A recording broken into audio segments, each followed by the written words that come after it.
What's up, everybody? This is Mike Niz coming at you to teach you guys how to build a GPP lineup using stacks or stacking to help give you better correlation in trying to take down a tournament. We're going to use a combination of the articles and cheat sheet, and we're going to go from there. This is a very simple way, in conjunction with your other research to help you build a good lineup. So first we're going to take a look at my article. Today it just so happens that I like the Indians, the Blue Jays, and the Rangers, and then some other stacks as well. So let's start with the Blue Jays. So I'll read through here on kind of why I like the Blue Jays and so forth. And then I mention my top four. So Bo, Biggio, Vlad, and Smoke. So I'll plug those guys in first. Bo, Vlad, Biggio, and Smoke. Now I'm going to try to get 5 in here because the more correlation we have, the higher chance we have at getting to the top. It's much harder to pick off ones and twosies than it is to build a correlated lineup. So from here, it's not necessary that I'm going to plug in the 5th person right away, but let's see what we've got. Pitchers I like today. It's a little bit of a suspect pitching slate, but let's see if we can lock in Clevenger. Very good. Now I have a decision to make on who I can use next. Matz, Dustin May, Vargas, Trevor Williams. Oh boy, it's bad today, huh? All right, well let's refer to the cheat sheet. So I'm here on the cheat sheet, and I see the stats that we have for a lot of our pitchers that we deem in play or going to have somewhat of an ownership. And these things change throughout the day. So Dustin May looks like he's going to get a lot of ownership on DraftKings. His numbers look good, and he's a highly touted prospect, and he has a really good price. So let's put him in there. Dustin May. Now we have $3,500 to play with. So now I'm going to see if we can get Danny Jansen by chance.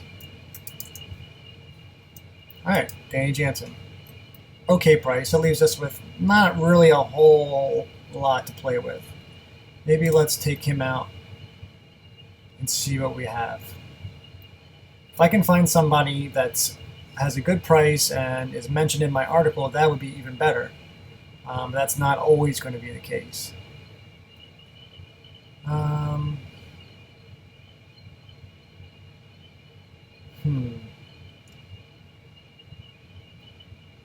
do like Houston against Kikuchi. You can always punt this position, but I don't really feel comfortable doing so in my stacks unless it's part of one of the teams I'm using. Let's try it to Danny Jansen anyway. Now we can refer to the cheat sheet. It just so happens we're dealing with all outfielders we want to fill in with. Now you can use all the same outfield from the same team if you have enough money. That's always a good route to go. So that's a 5-3 stack. But a lot of good professional players do 5 and then 3 one-offs. So let's see who we can use. Oh, I mentioned Cleveland as my first stack. Franmil Reyes has a ton of power, and they just traded for him.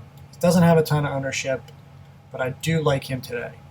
So I will go back to my team. Franmil. He's there. He's batting 6th. That's okay. Not fantastic, but we'll plug him in. All right, that gives us $3,500 to play with. So let's scroll down here just to see what we're working with. Not a ton, right? So normally I would like Justin Upton, but not against Clevenger. Ooh, see, here's Brandon Drury. He could have been part of the stack. It just so happens that I have 1, 2, 3, or excuse me, I have 1, 2, 4, and 5. Now I skipped the third player, but these are the bats that I deemed most valuable for my stack. And then Jansen is at 9, which is fine. Not particularly good, but it does give us a little bit of a wraparound. So we already have our 5. We can't use Drury. But we could put him in and then come off of Jansen. But I don't really love that because there's not much below Danny that I like. All right, here's Eloy Jimenez. He has a lot of power, very high talented prospect, and he's going against Jason Vargas. Jason Vargas has done well this year. However, historically, he's not that good of a pitcher and very inconsistent. So let's go and check out the cheat sheet. Scroll back up to pitching.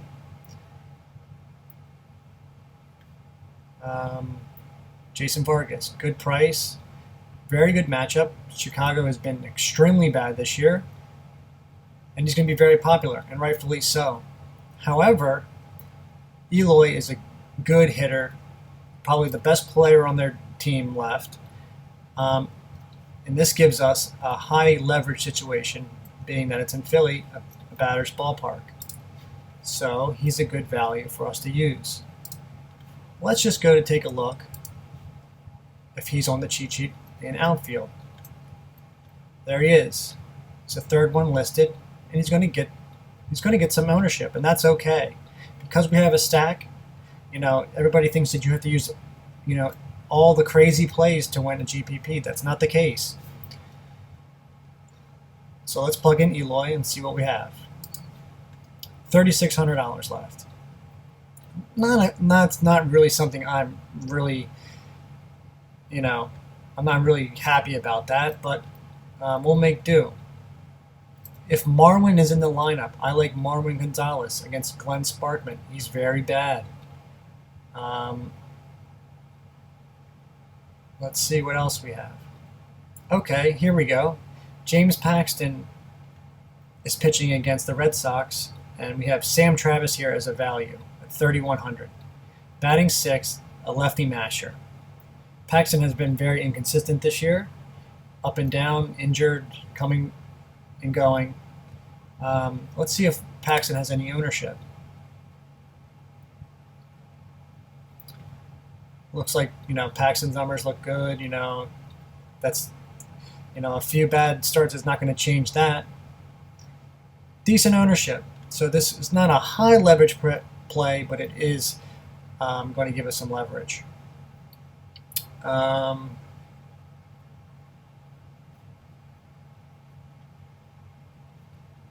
Travis hasn't made our cheat sheet just yet. He may later in the day.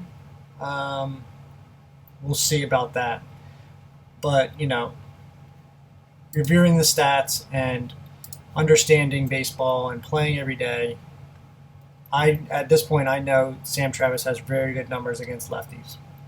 So I'm going to plug him in. So now he's probably going to be not very low owned, but he's going to be much lower owned. So even if my lineup is somewhat chalky or popular, these one-offs will give me a unique lineup and have me, and put me in a position at a chance for a higher or top score. All right, if you have any questions, feel free to message me. We'll check you next time.